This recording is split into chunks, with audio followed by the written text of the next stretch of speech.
Hello, my name is Jim Burke, also known as James Lee Burke, and this is my office. This is where I work, and I spend a good deal of time here, morning and night, and in the middle of the night. But it's a great office to have. I have just a wonderful view of the mountains here on the north side and the pastures. No, can't But see 'em. I've also been a collector of artifacts of different kinds for many years, and I have them all here in my workplace. And one of those of which I'm most fond is the sword that was carried by my great-grandfather, whose name was Robert Samuel Perry. And he's a character in one of my best books and one of the least read, White Doves at Morning. Story of the war between the states, the run-up to the war between the states, and the postbellum years, Reconstruction afterwards. He carried this sword through 1st and 2nd Manassas, 1st and 2nd Fredericksburg. He was at the 1st and 2nd Rappahannock. He was at Chantilly, Malvern Hill, Chancellorsville. He was on sick call at Antietam, or maybe I wouldn't be here. And he also, with the 8th Louisiana, went up Cemetery Hill, July 4th or 5th, 1863. That's, of course, where General Pickett lost an entire division, 8,000 casualties. They tore down fences as they went uphill into artillery fire. Anyway, it's quite a sword, and it has quite a story behind it. This is my secular patron saint over here, one Woodrow Wilson Guthrie. All right, Woody, roll on, Woody. And also, I have here some interesting artifacts that are a little bit macabre. This here is the remnant of a New York critic who gave one of my books a bad review. No, this is a replica of the Olduvai artifact. Lucy, the oldest hominid, I think, that's been found. Hey, I'll show you some other things that are pretty neat. This, you see this? A friend of mine who was a socialist plumber, a Jewish friend of mine, is just one of the best guys I ever knew. Guy that was at the, the Guadalcanal, some Bougainville, some really bad places. But he was also Albert Anastasia's plumber. That's a fact. How many guys could say that? And my friend, his name was Joe Smith. Joe was just a prince of a guy. He took this out of Boss Tweed's bathroom door. Boss Tweed's sweaty, unwashed hand. His DNA is right here on this milk glass. Okay, all right.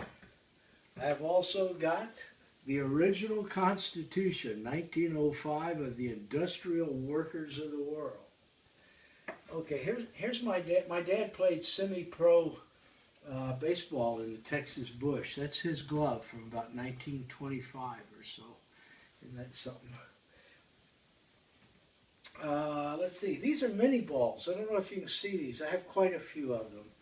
These were 58 caliber, I think. They're both Confederate and Federal mini balls. Of course, they had a devastating effect on the poor man who was ever shot with one of these. I have quite a few Indian artifacts that I got in various kinds of ways. They didn't ravage any Indian mounds, but got a good, let's see. Anyway, what else was I going to show you? Holy moly, yes. Robert Perry. Robert Perry. I have a great picture of Perry. This also is, guess who? The lady who is doing this video, Pamela Burke. With the 90s big hair. That's a great shot. Okay. And here is my ancestor, Robert Perry Burke, who, as I say, we find in the book White Doves at Morning. But also my great uncle Willie Burke is in there. Willie Burke was with the 18th Louisiana and was at Shiloh.